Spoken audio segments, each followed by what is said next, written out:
oli mu program omuwanguzi tawanika ku 98.7 MCF Radio emmere y'omwoyo gwo.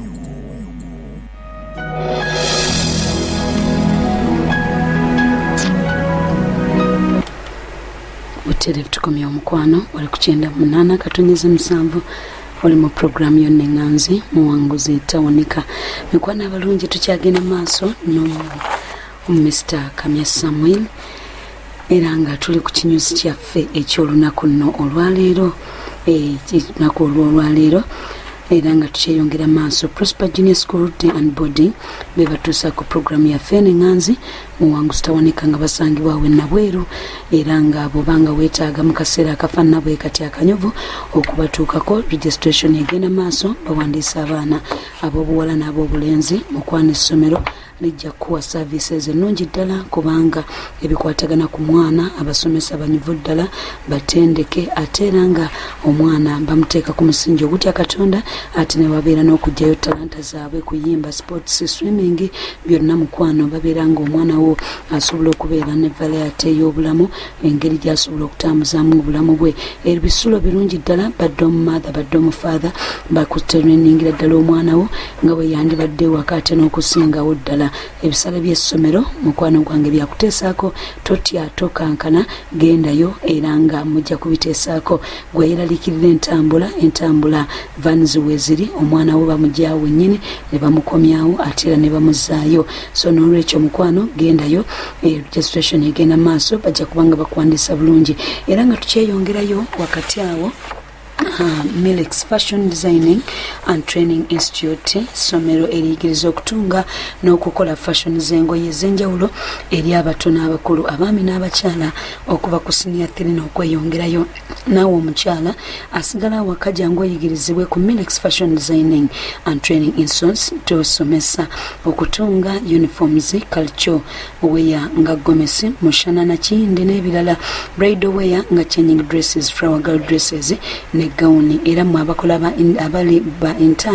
internship students nabo babatendeka atengera bawandiisa n'abayizi ddala okuviira ddala ku abde n'ababoarding abaveewala basangibwawo ku Hoima Road opposite church y'abapasita Bugembe Enasana era obakuba ku simu eno 0754552323 oba 0789880880 ku Milex Fashion Designing and Training Institute bajja kubanga buli kintu kyonna bakikutuusaako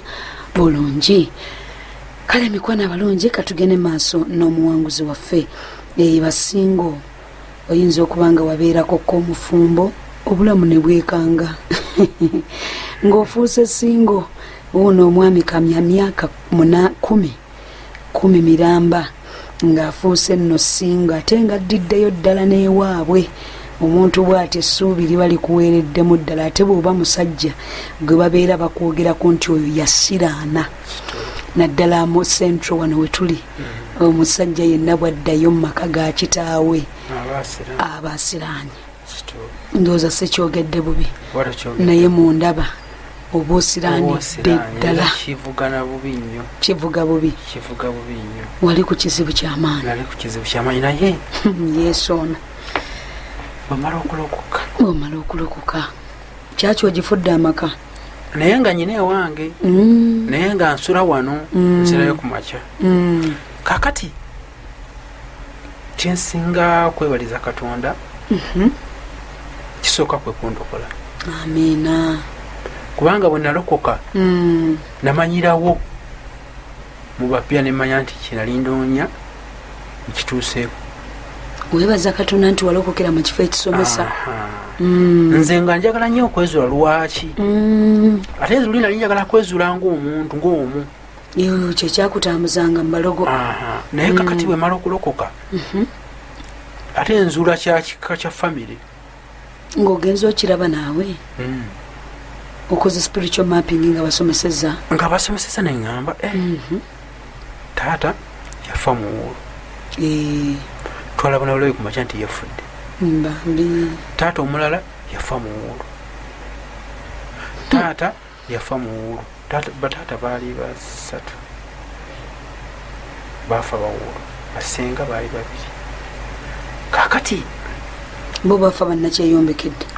basenga ate bo bafumbirwako ate bebo bokka naye aba bataata abalala neno ddala gitwaddukira mu kikondo bo nga bamayumba gaabwe anti bakiyita nakyeyombekedde kakati bwenzije nengwako mu bamaama ngaotandikidde ku wange Naalongo kubanga ye yali mukulu w'abaganda be kati awo bonna abamuddako nga tekuli yafumbiro bonna babibanja kibanja nakayumba kuzaala abaana baffe tubeera awo ate no bwoba tokyegendereza ebintu ebyo tobiteeka ku maaso naye bwe najja kubanga nze najja mmanyi tiwatekukubawo ekingoba amazima kakati lwakuba gwe tuli wakulu waliwo musitensa naye ogenda kutuka ku sita waliwo taata nga bamuyitanga Sendegeya yali musajja nga wakaliwo emotoka nga abiri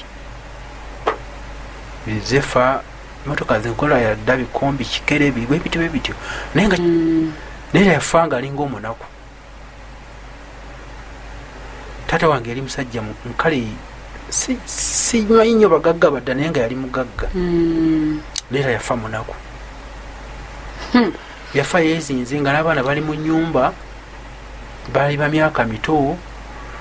bamanya bumanya nti bayafa na ssaawa mmeka bagendeyo bugenzi ye yali omuntu wakutwala ku poloti ye awaali wanene nnyo ng'asalako sente ze ng'ateeka mu kiseefu nga yenywera wala giwena bwagulirako n'abaana b'ematooke kawunga biki kati ebyo byonna bwe najja ano nembimanya kituyita spiritual mapping kakati bwe najja wano nali nanyigidde abantu bangi teri muntu alina ntondo nga mwavu ekyo kyogedde kituufu ate nga nabo tobananya nomwavu naye tayagalika kyamuwandiikibwako ne mu bayibuli nali najja nabanyiigira ayina olunyiriri lulamba nanyigira abantu bangi kati naye bwe najjawo ne bansomesa ne Katonda asobola okuwa omukyala ne sitaani asobola okuwa omukyala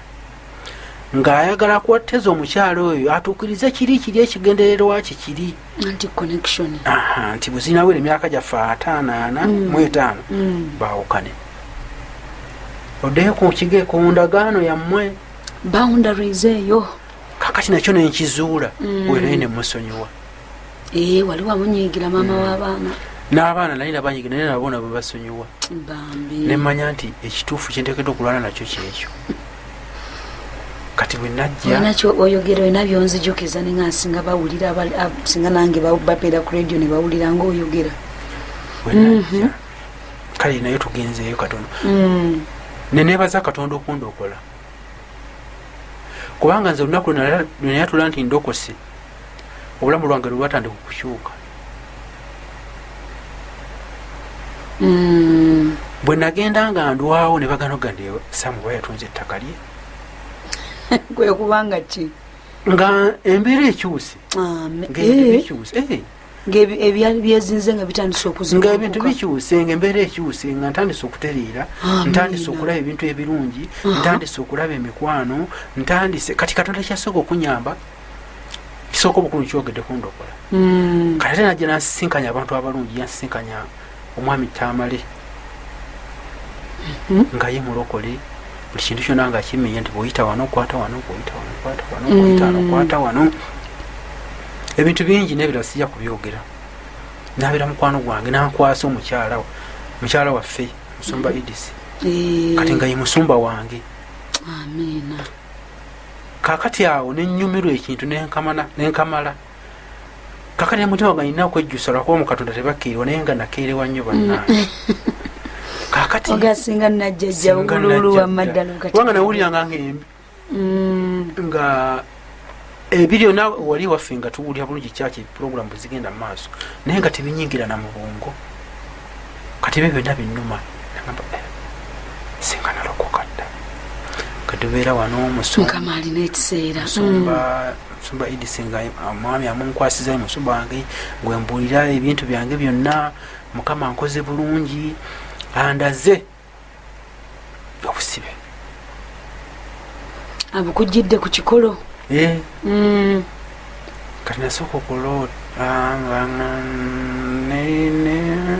nasaba nga mukama nembikkulira kiri mu famire yewaffe kiki lwaki tuli bwe tuti tufiira mu buwulu banyina zikulya awasiza obwavu yasooka kundaga musaayi nga mukirooto awakaawo waliwo omusaayi wali omuntu nanengeza omuntu bamuttirawo nga yevuunise nagamba watirawo omuntu kyesamanyi bayali jjajjaawo oba yali taata oba yali kiki nandaga nga kikimu ku ki ekibale ekitutawaanya famire bagivunaana omusaayi bunaanibwa kakati ng'ogyeko ebyoludde tebujja kutumala nandaga ebintu nga bingi nnyo naye nze nensalawo okumwegayirira kufukamira ku viivi olwo n'okusaba sikumanyi bulungi naye nze kyenakolanga bwenasanganga wentebe etalinanye muzindalongolo esaaviisi ensazi omusumba oli akugira connectinga okusaba bw'aba asaba nentuula wakati ngolo saaviisi ensazi nga njala nnyo okugulira ana wano tuva ku kimu tugenda kutukutula tuva kimu ku kimu tugenda tukutula musumba byamu oyo byatutwalamu naye ali wansi nga bagamba nti kati twenenya teri kutula tusooka kwenenya tusooka kwebaza kama tukwebaza ekigambo kyotuweereza ekitukoze awo nga gwengoberera naye laba naye katonda wamaanyi nga byonna bikwata bulungi mu mutwe ŋŋamba nga bwembisabye kati mukama n'abeera mukwano gwange nnyo amiina era nga nzirayo waka nabeeranga mu nyumba yange nga nzigalawo nensaba nenteekako leediyo nga byoneebaka omwe mutukufu n'ayingirawo oba tutendereza oba mbikkulidde oba ndaze nayandaga ebintu bingi nebimpa essanyu nemmanya nti nga bwabindazi agenda binsumululamu era nebaza ne mukama nti yabinsumululamu bisinga okungi ebimu tebyogerwa ku lwa famire oba bayinza okubeerayo nga bisobola okuyamba ku muntu atuwulira abantu olinayo byewabikkulirwa ku bulamu bwo oba birooto nga bisobola okuyamba omuntu ali mu mbeera efaananatyo nze katonda kiyanyamba kisobola okuyamba omulala oba oli awo naye nze yasooka okunyambamu kukkiriza nenzikiriza nti kino kisoboka kati ate n'omusumba n'aŋŋamba ti bikkula Isaaya 48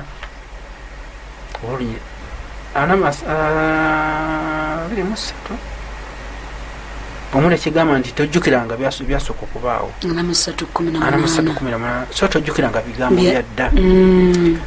naba ndikola ekigambo ekijja kubanga kati newe n'ababuulira nti katonda yansumulamu kino yansumulamu kiri naye nze yasooka kunsumula mu ndowooza amiina nga nze sijjukira kubanga nze we nali nga sinaba kuwasa newe nabeeranga nga nkyaliiri mu nsi nga tewasanyusa kubanga wenanaabiranga kuvanga wana ate n'okukiranga ku kyaki y'abapya naye lulinga ekinabe kyali mu nnyumba yange naye ngaebina tebinnuma nga nakkiriza nti kiba kyajja tutandika bulamu bupya ekitegeeza omuntu awulira ekigambo ekyo ekiri mu Isaaya 3:18 kyabagenderako buli kintu kyonna ekyakuvaako ekyo sooka byerabire biviireko kubanga kakati nze sibeerangako omugagga naye ate nabeerako obulungi omanyi nabyo byawukana sibeerangako omugagga naye ate nabeerako obulungi ngaembeera terina buzibu kyoyagala okirya kyoyagala okunywa kyoyagala naye ate era nze nenkakasa nti sibeerangako obulungi nga bwendi nga ndokose amiina kubanga emirembe ginateeka mu mutima gwange miyitirivu toyinza nagisena n'ogimalako aleluya kakati kyenasooka okukola kwesonyiwa bonna abankola obubi ne banaabankola obubi ne benakola obubi kubanga nange siri saali mutuukirivu nange nyina byenasobya abalala mbalyazamanyiza abalala tuyombaganye nabo abalala omanyi bwobeera omwavu olina waba akulaga kituufu okirabanga ekitali kituufu mukibeera oba kiraba nembasonyiwa ate weewuunye nze okubasonyiwa nze nga sinaba kujja wano okwatula bulokozi nagenda nayo nga nembagamba nti mbasonyiye okuva ku baana bange okuva ku bansiba waliwo abansiba nti seyafookinga ebiwandiiko simanyi biki bonna nembasonyiwa n'abaana nembayita abaana bo kubanga batwali twafuna okutakkanya nga bampita nako nga tebambuuziza baswiti naye nabo nze kyankabyanga n'amaziga nengana abaana bange naye nga sirumwa kiri nti nze kubanga oyinza nokufuna endowooza bibanja vuwaza singa saabawere osanga sente zaali zandibaddewo ebyona byalinga bya butamanya era tezandibaddewo kubanga era osanga talina abaana nga talina sente kati nebasonyiwa noyita abaana bomugamba omanyi kusonyiye byonna ebyo tubadde tuyitamu tubireke nemutuma newa maama we nemugamba munange genda omugambe njagala kwogerako naye kati ate yenakiza mukiri nti wanjala tudde nga kale bwe tutyawo naye nga nali teyajja naye nga kyenali mwikira kyekyo omugamba nti mumanyi tusonyiwagane kubanga tusobya ewaawo kino kyajja ekyokwawukana naye si ffe tusoose naye kati twafuuka baluganda kubanga tulina abaana kati omwana anaalwala nze neŋŋana okujja ewaka tikikola makulu si ffe tusoose tugume ekyo kikiriwo kati kyengezaako okugamba bampuliriza nti nze kyasinga okumpa emirembe kukkiriza nti katonda asobola okukola ekintu ekipya eri obulamu bw'omuntu kati mukukkiriza omwo ate mwenafunira emirembe ejja nnama ddala egitalimu kintu tegirimu nkakala nze bondabira wano nze siina kyenzijukira kintu byayitawo nenafiira kino kubanga tv gye tutannafuna naye singa bakulabako obulabi bwe bati era bwogamba nti emirembe ogirina bandibadde bakirabira ddala abantu bafuna batulyako dde emirembe mu yesu amazima anti omutima guwummula kati jajja bwe najja wano musumba wange idisi mukwano gwange muganda wange tamale ng'atandika obula nzijja mu kyaki olwo ntudde mbapya nvuddeyo nyambusa engulu kakati bwe nvaayo nga omanyi nti emirembe bwe gijja nalingamba sikyaddayo nze okuwasa kanirekamu okuwasa nesente sinazifuna zigenda okuwasa embalo ate eno mu bulokozi teri bino jangu ofumbe tunaalaba teri kawundoaba nayeamasente ngenda zijjawa ate byakugenda kwanjula mukazi kukategera kwanjula mukazi ne keeki n'ogigula naye nga omukazi ye namulaba ono omukazi mulabye angwanira ate saatunula nti tunule kyaki yonna watunulira wantu wamuwoka wamu olwo yesu akomyawo byonna akakyaka bye katwala naye wakoma mulaba mbuuza ku mukama oyinza n'okubuuza mukama olwo nteredde ŋŋamba ensobi ziri zonna zaaliwo anze oba yali sitaani katonda ndaga oyo oba yooli anambeerera mukama njagala omuntu anampa emirembe mukama saala kudda mu ntalo kubanga entalo wali twabuuseewo waliwo awo kapati kali awe kati awo njagala ompa omuntu anampeetera mirembe ate saagala wakunsanyusa busanyusa ate saagala nti olwokuba mbadde mu mbeera mbi ate bweneeterera ate mukeko abaami ebyo n'ebirowoozo bibaayo si baami abantu anakusanyusa obusanyusa nze mu mbeera eyo waliwo amanga abeereyo nsangi ngenda kukomawo mu dakiika ntono nnyo bannange tuli ku kinyusi kya bujulizi bwa leero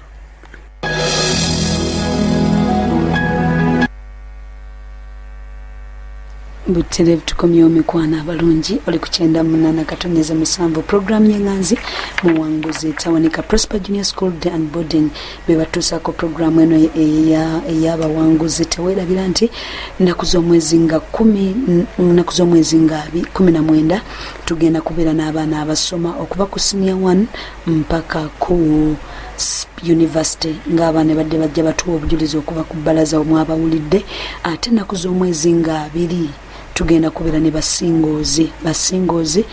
tofaayo oba 85 oba otuuse mu 5 oba 5 mu 5 kasitoba ng'oli singo jangu ennaku z'omwezi nga 2 essaawa zijja kubeera 7 zennyini n'olwekyo mukwano fuba okulaba nga obeererawo ddala. Sinabakwaniriza mwami Kamya. St. Lawrence Junior School Kabuwa lyadde ne boarding lirina abasomesa abalungi ddala ate nga batendeke, lirina emmotoka ezitambuza abaana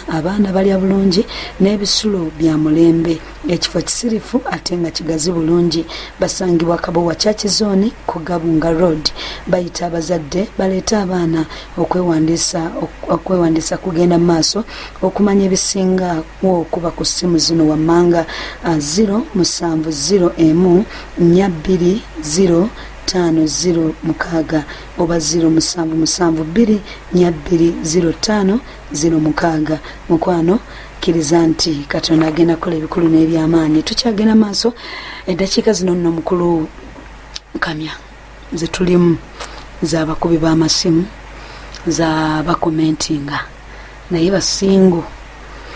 olwakadde ke tulina nti katono nnyo ate si abawanguzi baffe si bagamba nti ate akomewo enkya kubanga baba ne puroguramu zaabwe endala nnyingi. ngenda kuwayo eddakiika 2 otufundikire mmanyi nti no zijja tuyamba akatalekeka basingo banajjo n'akababuulira mu singles meeting. Banzikiriza katugende maaso kakati abakyala mulabye naye nga bwemulaba nga sisobola kwogera, sina kyenyinza kunyega olwawaliti neŋamba naye okyala nebyeno byenazise naye nenzikiriza Katonda kangume ajja kukola ki, ajja kukola ebyamaanyi. Kakati waliwo omukwano gwange gwe nali naye netukyogerako awo nangamba naye wasa nemugamba sina sente kanjirambe kati bwe nagende waka neneebaka nensaba bulungi. Kati bwe nsaba ku makyoli naŋŋamba nti soma Mako kisula esooka olunyolo 7. Kati nakaca ku makya nensoma nga baŋŋamba sikuko okumanyirira oba entuuko oba ebiseera nandira okusomedde bayibuli Oluganda tebiwaawo ogira ogenda mu maaso. Kakati omaze okiteeka mu birowoozo okisabidde ntondaliza kisabe wenkisabirira ndi mu kisiibo nasiibye nva ku kyaki wano nzirayo enkoba etonnya bwetonya nga mpitirivu nenga kanziruke nenziruka olwo namala okusaba n'emisana bayalinda olwaliwa Friday nakange ndi waka manya olwo ndyawo mu hoteri kati onyina sisita wange yandabirira buli kimu era banensaba ne Katonda amumpeera omukisa bamuyita Namutebi. Amina. Yandabirira obulamu myaka gyonna 8 gye namala nga ndi muwulu anjoleza angololera awatali kuwesikamu eddoka luubirirwa era omukyalo oyo nsaba Katonda amumpeera ekyasinga okwagala tekibanga kirungi kubanga yandabirira nnyo. Kakati naawe wonna nzize ensiibye nendowooza budde bugenzi sijja kumuzukusa kumpa caayi, sijja muzukusa kumpa mmere nangamba kangende wano kaba waliwo omwana abega omuceere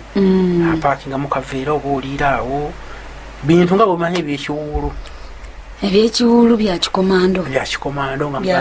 nsenera omuceere mu kaveera aba agusena ekitoogo nekifu nekibotoka amazzi g'ekitoogo ne ganyingira mu muceere wano kati ye nakizibikira mangu naye nga ze nakirabye nenzikiriza kikyo yembeera nasenera bwa 10 tyo nengendo olwo nyina akapiki kange kentambulirako kanyamba ku mirimu gyange ngusibyeko emabega paka waka ntuse waka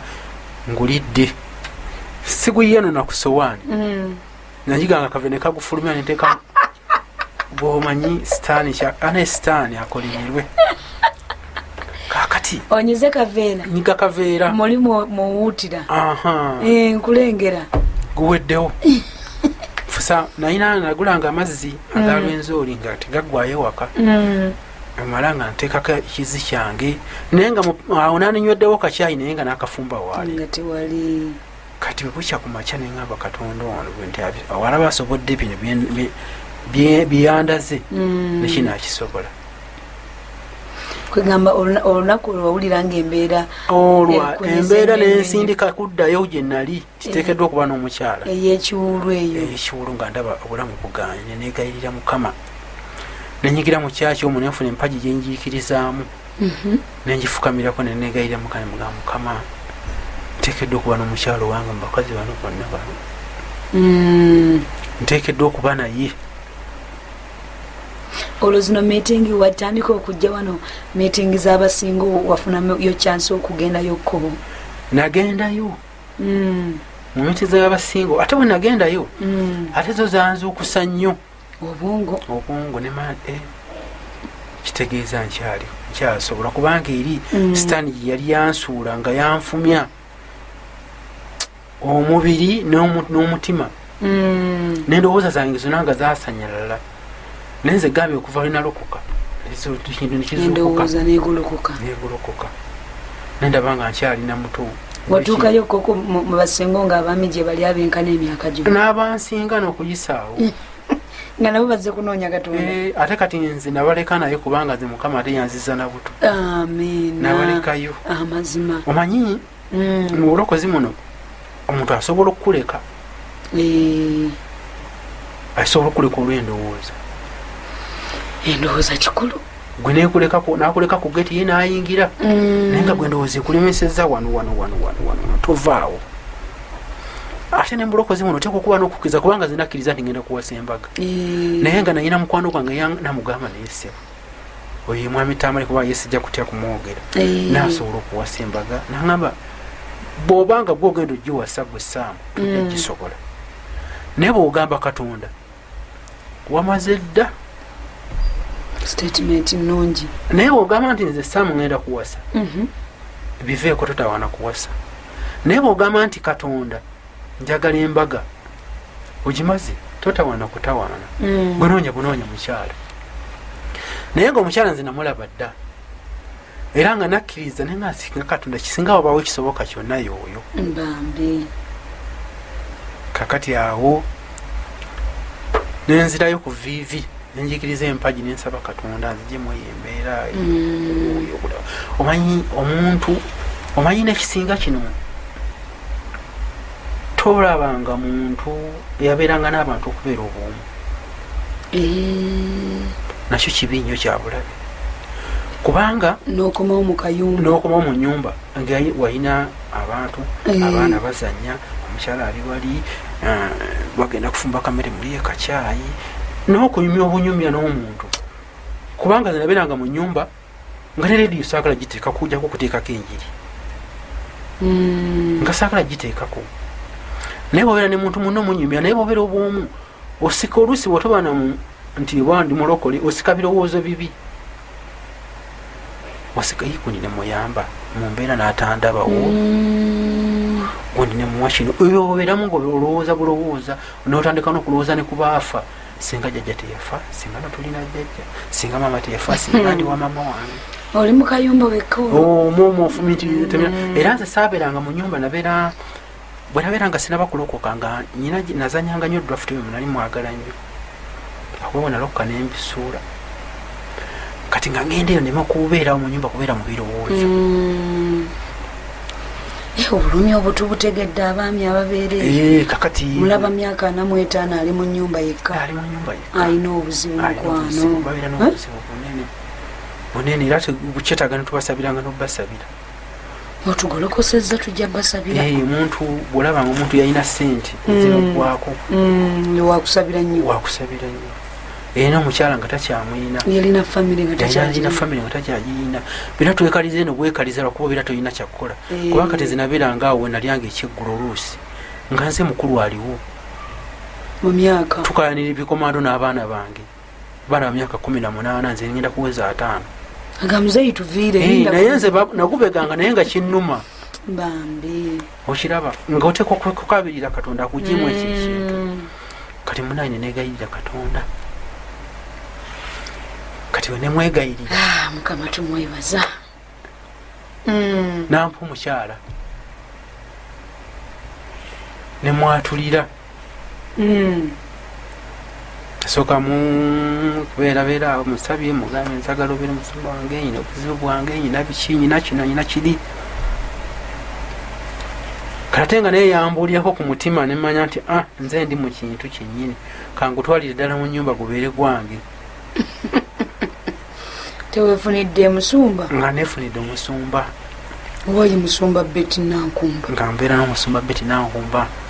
eyafuuka beti kamya eyafuuka beti kamya nga mwatulira titwamuleetako wano bannange engalo n'akalulu n'atuwako obujulizibwa sumbuusa nga mwatulira nga tutandika kunyumya nga twogeraganya nga tubuuza mukama ate gwe okyamubuuza ewamubuuza dda ate era osooka naye omumusindikira nga nawe buuzako ku mukama n'olinda meseji kubanga ate nze saayagala kupapa baana lisinga kyengoba kubanga kino kyetwayingiramu si kyakuvaamu kati kitegeeza bw'obanga opapa mukama ateekwa okudde okubaddamu era bw'agaanaga nga mubireka era waliredde nti mukama bw'atakkiriza era nze saali wakunyiiga ne bwe yandiŋŋambye nti mukama agaanye era nandyebaziza mukama nti kitegeeza owange akyajja ate n'okugaana nga ate akugaana ye musumba atuuka ewa mukama oba ogaana oba tolina kyogaana mukama nga wakisa kati nga tukwataganya kintu kati nga nkijjeyo naye mukwano gange yaŋŋamba tokiteeka mu ssaamu buli kyowulira nga okyetaaga genda wa mukama kati nga mukama akola ebintu byonaffe tetwafuna buzibu bwona mu kukyala kwaffe emikolo gyali mirungi mu kwanjulwa kwaffe tetwafuna buzibu bwonna mu mbaga ate ekyo kyasuka busosi abo nange omukisa si wenagufunira kakati ebyo byonna mukama n'abikola abantu bonna abaali balamanya nti saamu yafa yaziikibwa bandabiraawo ng'ozuukidde nze nali sikyaweza nabantu mikwano kale bwe nalokoka nenfuna abo naye nze najjira ku kyaki nga siweza nabantu 6 mikwano gyange nga mbala bubazi ndi namuteri yali mukwano gwange asooka tamale waali nga bali naye nga ekyasooka bwe nalokoka ne banvuma namuteri naye gayinza esaamu kanaawe osula mu yesu yeebazibwa kati ogwendedde ddala mu byekisiru ddala kati nate neebaza katonda naye yalokoka amiina obulamu bwe bwakomezaawo abantu abalusuubi n'alokoka abaana bange omuwala n'alokoka abaana newajjanajjawo nanga taata njala kujjayo ku kyaki yammwe naye nga kale lwakuba saagala kuddamu ebyembaga obulamu bwali si bulungi eri abaana bange eri mikwano gyange egimu abantu oluganda benali nkyayi nabo njagala kujjaawo kunzibwa nti kukyaki yangamwene balokoka amiina kakati ndowooza bwetubeera bwe tutyo mukama atukoledde embaga ennungi mukama atukoledde okwanjula okw'amaanyi okutalimu yadde embuyaga esula tenti kwali kulungi ddala era nga bwe twakyava nakyo mu kidaala abakulaba kwene tv tebakulaba nakulaba wagenze ne mu mawulire ne tv nezikulaba nesoloti ne batulaga kingdom kati bwe twafa nakyo mu kidaala ne kati bwe tukyakirimu twebaza katonda tukozeza emyezi 4 mu bufumbo bambi era nga ekyaliwo mu kidaala ku spaku maana ku makutano awo tetwawukanangako twagala n'okufa obufi tebyakoma kadali saba mutwala nituzewa kuwaaku mutima namumuze waka endaga ntugikutte bulungi amiina mukama atusaasidde bali kulabira ku tv zaabwe balindabira ku tv zaabwe oluyimba olwo baluluwa bali kulabira awo yesu ng'akuleese ekitiibwa nga kya mukama amiina mukwana abalungi musaza bulungi era mwebaza nnyo Monsaasira mikwano akaseera kano ndowooza ab'amasimu nabo obwedda sinalaba yiwadde agimyansa obwedda buli omu alindiridde njiraba kati ng'emyansa naye ng'akaddeko kaakano kanziruseeko naye twegattire wamu tukubire Yesu engalo n'akaluulu otegeere nti ekyatwala bakitaabo gwe tekijja kutwala ekyatwala bajjajjaabo gwe tekijja kukola ki ate kinaakusangawa kyakutuse ate Mukama engeri yakibikkula n'amaanyi agakijjawo era yagaleeta naye nga nakiyayaniranga nnyo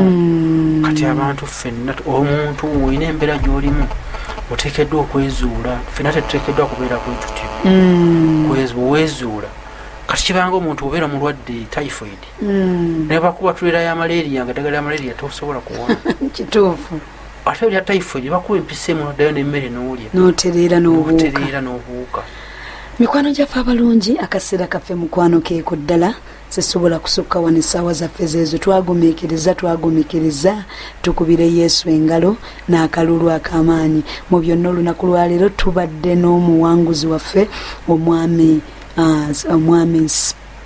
Sam Kamya ate era nga ye mwami olwaleero owa Musumba Betty Musumba Betty abantu mumuwulira abantu nga bawa obujulizi neŋŋenda mu bapya omutima n'agugira neŋŋenda mu bapya nensanga Pastor Betty omutima n'agulongoosa bw'ati bwe yalongoosa ogwa mwami Saamu ate kakati ye n'agwetwalira ddala ewaka ekitiibwa n'ettendo tubiddiza Katonda mukwana akatalekeka ogenda kasanga mu basingo ennaku z'omwezi nga 2 olunaku lugenda kubeera lwa Sande essaawa 7 zennyini emiryango gijja kubanga gigguddwawo Katonda waffe omulungi njagala kusaba gwe essuubi nga lyali lyakugwamu omwami oliawo omukyalo oliawo baakulekawo ebintu byatabuka naye Katonda akyasobola okuzzaawo buto kyenjagala okugamba mu Luzungu that you can bounce back osobola okuddamu n'okomawo buto teeka emikono gyo mu kifuba mukwano twatula ebigambo bino eby'obulokozi kubanga akaseera kankeeko gamba nti ayi Yesu olunaku olwaleero nange nkwebaza era nga nzikiriza ti gwakomerezaawo abalala essuubi ery'okubeera obulungi nange ogenda ddimpa kwe kusaba kwange ojja amannya gange mu kitabo ky'okufa owandiika amannya gange mu kitabo eky'obulamu kubanga nzikiriza n'omutima gwange era njatula n'akamwa kange nti ndokose weebale Mukama weebale Yesu amiina munkulusa obudde budduse naye mu ddakiika emu tusabire essaala abantu abo Mukama nabo eyakusinkana abasinkanye mu ddakiika eno nebaza Katonda olw'omukisa gwampadde kubeerako n'abatukuvu olunaku lwaleero saba Katonda abampeera omukisa buli muntu yenna atuwulidde atwale ebigambo bino bitulogedde byetubadde lwogerako olunaku lwaleero biyinza okuba nga bigenda okuvaako obulamu bw'okuteebwa oba okusumululwa kwe nebaza Katonda nansaba Katonda abampeera omukisa amiina ebibuuzo mukwano byebyo olw'ekibuuzo kibatayagala kusukka naye obudde waffe bwebo kasita tubadde tugenda ffenna mu ddakiika ezifaanana bwezi ti Mukama abankumire atakumira mpeera nsigadde ndi Juliet Juko Jeje wamu n'omuwanguzi waffe Kamya Samwiri. God bless you mubeere bulungi mweraba